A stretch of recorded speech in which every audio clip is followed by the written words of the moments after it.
I'm building a business from $0 to $1 million in annual recurring revenue over the next 12 months, and I want to share with you exactly how we'll be doing it. Hey, my name's Pat. I've been the head of 8-figure companies, have exited from previous businesses. In this video, I want to share with you the journey that I have taken and will be taking in building a multi-million dollar annual recurring revenue business. This will be a little bit different. The main reason why is because I've made a lot of mistakes in the past that I can now avoid or learn from.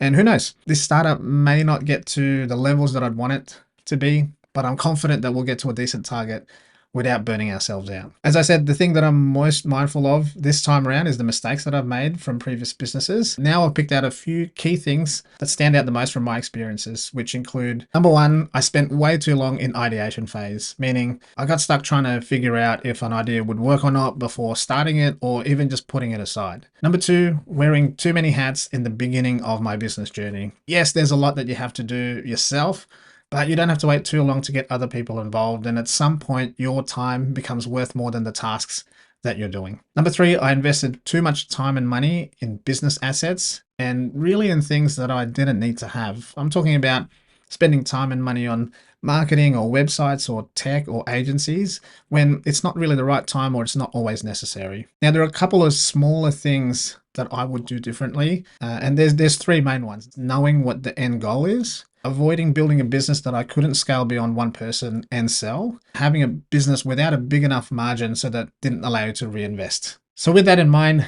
here are some ground rules for this business that we're building next. It has to be a high margin, high lifetime value, recurring revenue business model. It has to be a brand that can be independent of an individual. It should be quick to launch and validate. It has to be easy to scale without hiring a big payroll. Be able to be built with little or zero capital. It has to be a business that can be run remotely and anywhere in the world. It must be in an industry or be related to an industry that I have a lot of interest in. It has to be a business where I can attract other founders to partner with. It should have the ability to have multiple leveraged income models. Lastly, it has to be a chance of having an exit event. Now, I didn't really want to do a SaaS business, but it would be ideal to have some sort of tech platform that went with it. So now that you know the backstory and some of the ground rules in what we'll be building, the last thing that I want to share is the framework or the different stages that we'll be going through so that you can see and track exactly how we're doing. And hopefully it can be really useful information for the business that you're at the moment.